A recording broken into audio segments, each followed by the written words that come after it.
The voicemail from my sister Jennifer made my hands shake so badly I nearly dropped my phone. "Trish, we need to talk about Mom's will. I found something you need to see. Call me back immediately." I stood in the empty kitchen of our mother's house, my mother's house, where I'd spent the last 5 years watching her slowly fade from the vibrant woman who'd built a real estate empire in Oregon's wine country into someone who needed help remembering which pills to take. The house still smelled like her lavender lotion. Her reading glasses sat on the counter where she'd left them 3 weeks ago, the morning before the stroke that finally took her. Jennifer hadn't even made it to the funeral. "Flight delays," she'd texted from Boston, where she'd lived for the past 15 years. 15 years of birthday cards and Christmas calls and exactly 2 visits, one when Dad died, one when Mom broke her hip. Meanwhile, I'd moved into the guest room, given up my teaching position, and become Mom's full-time caregiver. I called her back. "Finally," Jennifer said, skipping any greeting, "we have a problem." "What kind of problem?" "Mom's will. The one you showed me? It's not valid." My stomach dropped. The will Mom and I had worked on together just 18 months ago, sitting at this very kitchen table, the one that left everything, the house, the rental properties, the investment accounts to me. Not out of favoritism, Mom had insisted, but because I'd been there. Because I'd earned it. "What are you talking about?" "We used Morrison and Associates. Everything was notarized, witnessed. I'm talking about the new will, Trish, from this past February. The one where Mom was actually thinking clearly. February. 4 months ago. Mom had been declining rapidly by then, forgetting names, mixing up her medications. I'd had to take over all her financial affairs. Jennifer, Mom couldn't even remember what day it was in February. Funny, because her signature looks pretty steady to me, and so does the notary stamp from Claire Martinez. You remember Claire, right? Mom's caregiver before you moved in? Claire. Sweet, soft-spoken Claire, who'd helped Mom for 2 years before moving to Arizona to care for her own mother. I hadn't thought about her in ages. What does this supposed new will say? 50-50 split. Equal shares. You know, like sisters should do. Jennifer's voice had that edge it always got when she was about to ask for something.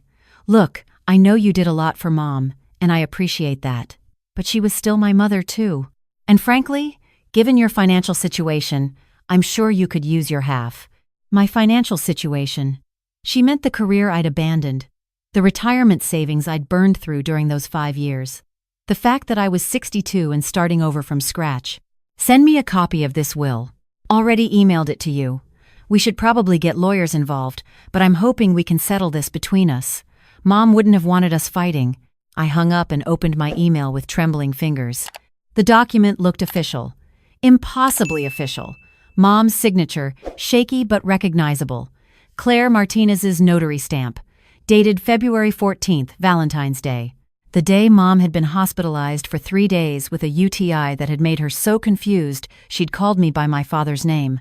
I stared at the signature. At the date. At Claire's information. And then I remembered something Mom had said to me the week before she died. We'd been going through her files, and she'd suddenly gripped my hand. "The old bank," she'd whispered. "Don't forget the old bank." I'd assumed she was confused. She'd moved all her accounts to Columbia Credit Union 5 years ago when her primary bank closed its local branch. But Mom had squeezed my hand harder. "Safety box. Old bank. You'll understand." The next morning, I drove to the small branch of First National that Mom had used for 40 years before switching banks. The one in the strip mall near the grocery store, easy to miss if you weren't looking for it. "I'm here about my mother's safety deposit box," I told the manager, showing her Mom's death certificate and my power of attorney, Lan Nguyen. The manager's face softened. "Oh, Mrs. Nguyen, I'm so sorry for your loss. She was such a lovely woman. Let me check our records." She typed into her computer, frowned, typed some more. "Yes, here it is, box 247. She added you as co-holder back in March. 1 month after Jennifer's supposed will was dated. My heart was hammering as the manager led me to the vault. She used her key. I used the key from Mom's ring that I'd almost overlooked, and the long metal box slid out. Inside was a small tablet computer I'd never seen before, and a sealed envelope with my name on it. I knew Mom's handwriting like I knew my own face in the mirror. This was hers, steady and clear, not the shaky script from the supposed February will. Back in my car, I opened the envelope with shaking hands. "My dearest Trish," it began. "If you're reading this, I'm gone, and your sister has likely produced a will that isn't real. I'm sorry to burden you with this, but I knew it was coming. I had to stop reading, had to catch my breath, keep going. 3 months ago, Claire called me, said she needed money. Her mother's medical bills, she said. She was always a bad liar. I could hear it in her voice, the desperation. I told her no, told her I'd already helped her enough over the years. She got angry, said things, threatened things, and then she mentioned Jennifer's name, and I understood. They'd been talking, planning. I called my friend Susan Park, the forensic accountant, asked her what someone might do if they wanted to steal an inheritance. She told me to document everything. So I bought this tablet, kept it here where no one could find it, and I recorded everything I needed you to know. My hands were trembling so hard I could barely hold the tablet as I powered it on. The screen lit up, and there was Mom, sitting in her bedroom, looking tired but lucid. The date stamp read March 3rd. "Hello, sweetheart," her voice said, and I started crying. "I'm making this video because I need you to have proof. Proof that in March of 2024, I am of sound mind and body. Proof that my last will and testament, dated September 2023, is my true and final will. And proof that what's about to happen is exactly what I expected." She took a breath, adjusted her reading glasses, the ones now sitting on her kitchen counter. "Jennifer called me 2 weeks ago. First time in 6 months. She was different. Asked a lot of questions about my assets, my accounts, my properties. Wanted to know if I'd updated my will recently. When I told her everything was going to you, she got quiet. Then she said she understood, that it was fair. But I knew that tone. I've heard it since she was 16 and wanted to borrow my car without asking. Then Claire called 3 days later, and I put it together." Mom leaned closer to the camera. "I need you to check my will from February very carefully, Trish. If it exists, it's a forgery. On February 14th, I was in the hospital. I couldn't have signed anything. Dr. Anderson has my complete medical records. But more importantly, look at Claire's notary stamp. Check with the state licensing board. I have a feeling you'll find something interesting." The video continued. Mom explained how she'd had Susan Park run a background check on Claire after that phone call. Claire's notary license had expired in January. She was no longer authorized to notarize documents in Oregon. Any document she'd notarized after that date was invalid. "But I also know Jennifer will fight this," Mom continued. "She'll say I was incompetent, that you manipulated me. So I've recorded 6 videos, all on different days, all showing the same thing. I am aware, I am capable, and I know exactly what I'm doing and why." She paused, her expression softening. "I love your sister, Trish, but I know her weaknesses. She's always looked for the easy path, the quick fix. When she married Greg and moved to Boston, I thought she'd finally found stability. But I've seen the credit card bills she forgot to take with her when she last visited. I've heard the strain in her voice when she talks about their mortgage. I know she's drowning financially, and I know desperate people do desperate things. That's why I'm leaving everything to you. Not because I love her less, but because you earned this. You gave up 5 years of your life for me. You held my hand through every doctor's appointment, every bad day, every moment of fear. You never asked for anything in return, and you're the only one I trust to use this money wisely, to honor what I built." Mom smiled, tired but genuine. "Jennifer will be angry. Let her be angry. You have the truth on your side, and if she tries to fight, you have these videos. All of them time-stamped, all of them showing me discussing current events, solving math problems, reciting my grandchildren's birthdays, all the things they use to prove mental competency." She reached toward the camera, as if she could touch me. "Be strong, sweetheart. You've already proven you can be. And remember, the house is just wood and nails. The money is just numbers. The only thing that matters is that you know I saw you. I saw everything you sacrificed. And I will always, always be grateful." The video ended. I sat in that parking lot for 20 minutes, crying until I couldn't anymore. Then I called my lawyer. David Morrison had handled Mom's estate planning for 30 years. When I walked into his office 3 hours later with the tablet and envelope, he listened to everything without interrupting. "Let me see this February will," he said finally. I pulled it up on my phone. He studied it, his expression darkening. "I've seen Claire's notary stamp 100 times. This isn't it." "What do you mean?" "The seal is wrong. Claire's official stamp has her commission number on the bottom. It's been the same since 2008. This one has a different number entirely. And look at this." He pointed to a detail I'd missed. The expiration date. It says her commission is good through December 2025. But Claire's commission actually expired in January 2024. Whoever forged this didn't do their research. He pulled up the Oregon Secretary of State website. "Let me check something." A few clicks later, he turned the screen toward me. "Claire Martinez's notary commission expired the 15th of January 2024. Any document she supposedly notarized after that date is invalid. So the will is fake. Completely." But that's not all. He zoomed in on the signature. "See how the pressure is different on the upstrokes versus downstrokes? That's not how your mother signed. She had arthritis. Her signatures were consistent, heavy pressure throughout because she couldn't modulate it. This is someone trying to copy her signature, probably from another document. Can you prove that? With a forensic document examiner? Absolutely. But honestly, we won't need to. The notary issue alone invalidates the entire document. I'm more concerned about whether to pursue fraud charges. I thought about Jennifer, about the years we'd been close, before distance and different lives had pulled us apart, about the sister who'd taught me to ride a bike and covered for me when I snuck out in high school. "Let's start with the civil case," I said. "If she pushes, we'll go further." David nodded. "I'll file a petition to validate your mother's 2023 will. We'll include the videos as evidence of her competency. And I'll let Jennifer's attorney know what we found about the forged notary stamp. She doesn't have an attorney yet. She said she wanted to settle this between us." He gave me a look. "Trish, she tried to defraud you out of nearly $6 million in real estate and investments. She absolutely has an attorney.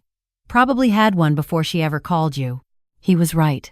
3 days later, Jennifer's attorney, some slick Boston firm, filed a counterpetition claiming Mom's 2023 will was invalid due to undue influence by me and demanding the estate be split equally. The next 6 months were a blur of depositions, court filings, and evidence gathering. Jennifer flew out for the proceedings, staying at a hotel rather than Mom's house. We saw each other in court and nowhere else. Her attorney tried everything, claimed the videos were staged, claimed I'd manipulated Mom into making them, brought in their own expert who suggested Mom might have had lucid moments in February despite her hospitalization. But we had Dr. Anderson's testimony about Mom's condition on February 14th. We had the hospital records showing she'd been barely conscious that day. We had the state notary records proving Claire's license was expired. And we had Mom's 6 videos, each one showing her sharp, aware, and in control. The hearing for summary judgment came in October, 8 months after Mom's death. Judge Patricia Reeves had reviewed everything.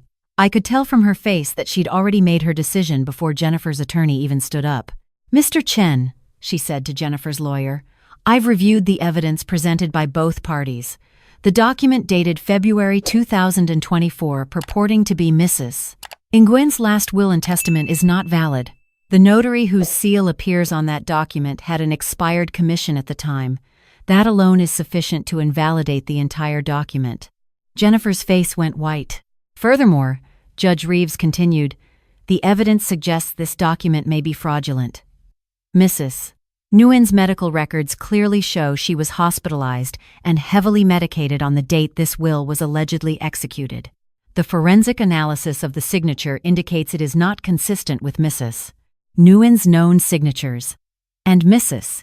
Nguyen's video testimony, recorded over multiple dates, clearly establishes her mental competency and her intention that her 2023 will stand as her final testament." The judge looked directly at Jennifer. "Miss Nguyen, I'm granting summary judgment in favor of the petitioner, Patricia Nguyen. The 2023 will stands as valid." However, I am also referring this matter to the District Attorney's Office for investigation of possible fraud. You may wish to consult with your attorney about that." I should have felt triumphant. Instead, I just felt tired. Outside the courthouse, Jennifer finally approached me. Her attorney tried to stop her, but she shook him off. "She really made those videos?" Jennifer asked quietly. "All 6 of them. One a week for 6 weeks. She wanted to make sure I'd be protected." Jennifer's eyes filled with tears. "I didn't think it would go this far. Claire said it would be easy. That we'd just split it and you'd be fine with it. That you'd want to avoid fighting. You were going to steal half of Mom's estate and thought I'd just go along with it?" "I'm drowning, Trish." Her voice broke. "Greg lost his job 2 years ago. We're 3 months behind on our mortgage. I've got $60,000 in credit card debt." I thought Mom would have wanted to help me.